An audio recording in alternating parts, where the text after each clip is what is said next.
Hello everyone, my name is Amrita और हमने 12th standard Gujarat board में शेयर कैपिटल नाम का चैप्टर स्टार्ट किया था, जिसके अंदर हम लोगों ने ऑलरेडी कॉल्स इन एरियर्स के कुछ इलस्ट्रेशन देख लिए हैं। अब हम लोग नया एक टॉपिक करने जा रहे हैं, that is call in advance.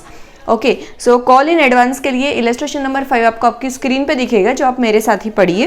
केना chemical company of Vadodara issued for public subscription 3 lakh equity shares of ₹100 each. The company decided to collect 40 on application, 35 on allotment and 25 on shares of first and final call. So यहाँ पे 100 रुपये का share हमें 100 रुपये में ही company दे रही है। That means कोई प्रीमियम नहीं है, दैट मीन्स कि शेयर यहाँ पे एट पार ही हमें दिया जा रहा है।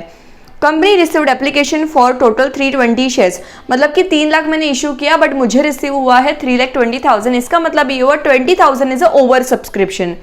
Out of the application the company rejected application for 20,000 shares, मतलब यहाँ पे टोटल जो 3,20,000 रिसीव हुई थी, पर हमने शेयर्स इशू किए हैं 3 लाख के। सो एक्स्ट्रा 20,000 की जो एप्लीकेशन है उसको हमने रिजेक्ट कर देंगे और हम उसका पैसा रिफंड कर देंगे। Pranav, a shareholder of the company who was allotted 3,000 equity shares by company had paid amount due on first and final call advance along with the allotment money। मतलब ये शेयर होल्डर है प्रणव, जिसको हमने 3,000 shares allot किए हुए थे। सो प्रणव ने यहाँ पे क्या किया है, अलॉटमेंट पे 35 रुपीज़ ही देने थे, पर उसने टोटल 35 प्लस 25, मतलब उसने टोटल 60 रुपीज़ हमें अलॉटमेंट में ही दे दिए हैं, जिसमें से 25 उसने एरियर के हमें एडवांस में ही दे दिए हैं। Accept this allotment money and call money were called up at appropriate times. Pranav के अलावा बाकी सब शेयर सही टाइम पे मिल गए हैं हमें। तो चलिए सबसे पहले हम लोग इसमें अपनी फॉर्मेट बनाना शुरू करते हैं। सो आपको हमारा फॉर्मेट तो पता ही है कि हम लोग क्या करते हैं। सबसे पहले इलस्ट्रेशन नंबर 5 है यहाँ पे, तो मैं लिखने जा रही हूँ एप्लीकेशन इशूड कितनी है, 3 लाख इशू किया हमने। रिसीव्ड कितना हुआ, रिसीव्ड और you can say subscribed, it is 3,20,000, जिसमें से रिजेक्ट कितने कर रहे हैं हम लोग, 20,000। ओके, इतना हमने रिजेक्ट किया। इसके अलावा कैपिटल जो है, कैपिटल एक शेयर की अमाउंट हमारी है 100 रुपये, प्रीमियम 0 है। सो मेरा एक्चुअल इशूड कैपिटल कितना हुआ, इशूड अमाउंट हुआ 100 रुपये only. Then application, allotment and call. So इसमें पैसा किस तरीके से मिला है मुझे, तो जो भी अमाउंट हमें यहाँ पे दी होगी हमेशा याद रखना है कि उसको नीचे से लिखना स्टार्ट करना है, सो दैट अगर किसी बार प्रीमियम के अमाउंट है तो हम लोग यहाँ पे लिख सकते हैं। तो यहाँ पे एप्लीकेशन पे हमने मंगवाया है 40, अलॉटमेंट पे 35 एंड कॉल पे 25। तो प्रीमियम 0 है तो ये भी हो जाएगा 0। देन ये 40, 35 एंड 25। तो हमेशा क्रॉस चेक कर लेना कि इसका टोटल इससे मिलना चाहिए, इसका टोटल इससे मिलना चाहिए और कैपिटल का टोटल इससे मिलना चाहिए। तो चलिए जर्नल एंट्री स्टार्ट करते हैं। सबसे पहला है बैंक अकाउंट में पैसे आएंगे। कितने पैसे आएंगे, तो 3,20,000 शेयर के लिए लोगों ने अप्लाई किया है, इनटू कितने रुपए अप्लाई किए हैं, सो 40 रुपीज अप्लाई किए हैं। सो 320 इंटू 40, तो अमाउंट हमारे पास जो आएगा that will be debited 1,28,00,000 to equity share application, because हमें एप्लीकेशन के पैसे मिले हैं ये। तो अमाउंट आ जाएगा यहाँ पे 1,28,00,000। सेकेंड एंट्री जो होगी यहाँ पे हम लोग क्या करेंगे, 3 लाख को, 3 लाख जो हमारी इक्विटी शेयर है उसको हम लोग कैपिटल में ट्रांसफर कर देंगे और बाकी का जो एडिशनल 20,000 है उसको हम लोग 40 रुपीज के हिसाब से रिफंड कर देंगे। तो यहाँ पे आ जाएगा equity share application account debit. जिस अमाउंट से हमने यहाँ पे एप्लीकेशन अकाउंट खोला है उसी अमाउंट से उसको वापस डेबिट करेंगे to close it. 3,20,000 into 40 rupees, so 1,28,00,000 to equity share capital account. Capital हमारी कितने की है, सिर्फ 3 लाख की जितनी हमने इशू की है। सो ये अमाउंट आ जाएगा 1,20,00,000 एंड टू बैंक अकाउंट, जिसमें हम 20,000 रुपीज 40 के हिसाब से रिफंड कर देंगे।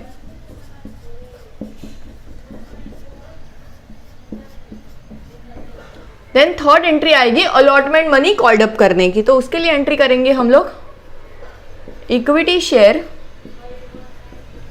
अलॉटमेंट अकाउंट डेबिट कितने रुपए मंगाएंगे हम लोग?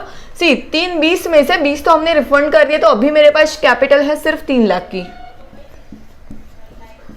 3 लाख इंटू एप्लीकेशन पे मंगवाने वाले हम लोग 35 rupees to equity share capital account. तो 3 लाख इंटू 35 रुपीज करके हमारे पास जो अमाउंट है वो आ जाएगा 1 करोड़ 5 लाख।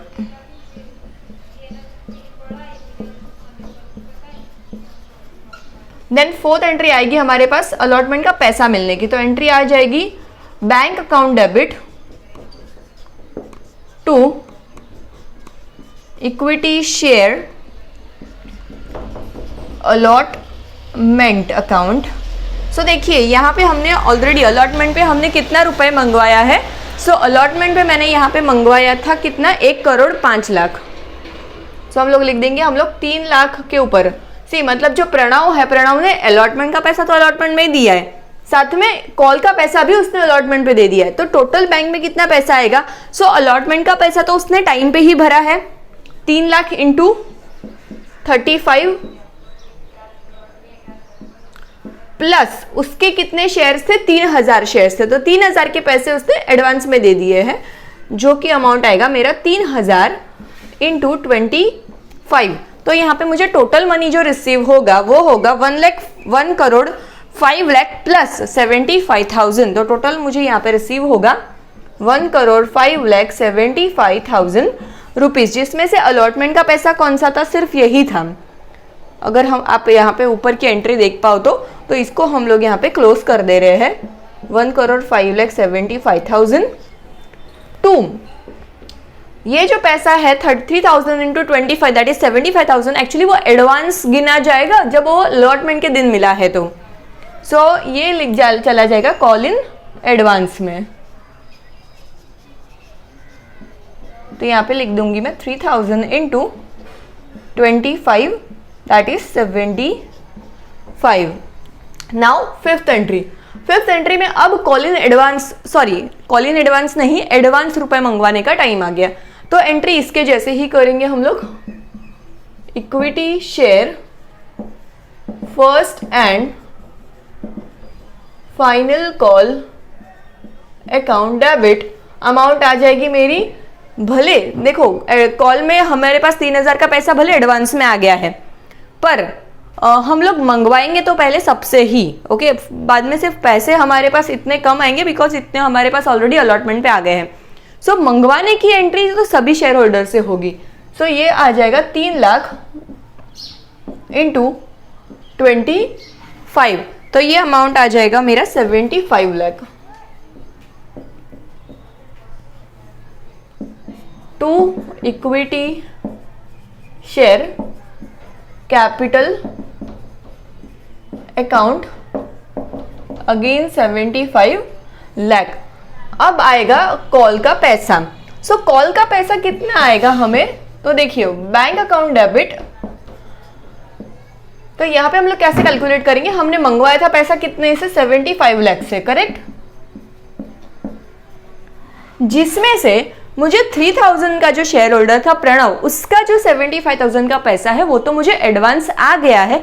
तो ऑब्वियसली वो वापिस से तो कॉल में नहीं देगा पैसा, तो उतना पैसा कॉल में कम आएगा मुझे, क्योंकि ये 75,000 मुझे ऑलरेडी पैसा बैंक अकाउंट में पहले ही मिल गया है। तो इतना पैसा यहाँ पे मुझे कम मिलेगा, तो जिसका अमाउंट होगा 74,25,000।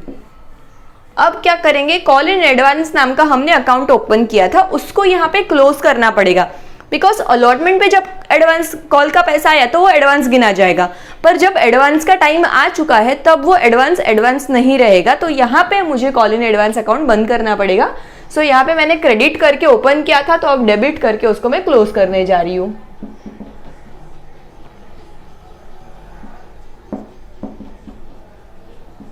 तो कितने में खोला था मैंने, 75,000, मतलब कि 3000 इंटू 25 दैट इज 75,000 टू ये कॉल का पैसा अब हम लोग बंद कर देंगे। So equity share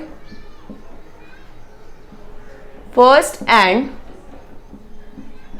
final call account जो हमने यहाँ पे ओपन किया था 75 लाख से, जो यहाँ पे हम लोग अभी क्लोज कर देंगे। तो आप देख सकते हो डेबिट एंड क्रेडिट मेरा मैच हो चुका है यहाँ पे 70 for 25 एंड 75,000। सो फ्रेंड्स, आपको आई होप कि सारी एंट्री समझ में आ गई। सो बेसिकली अगर मैं बात करूँ कॉल इन एरियर और कॉल इन एडवांस के बारे में, तो दोनों में बेसिक डिफरेंस क्या है कि कॉल इन एरियर में क्या था, अलॉटमेंट का पैसा अलॉटमेंट में मंगवाया पर नहीं आया, मीन्स जब मंगवाते हैं और पैसा नहीं आता है तो वो अकाउंट में चला जाता है कॉल्स इन एरियर्स में।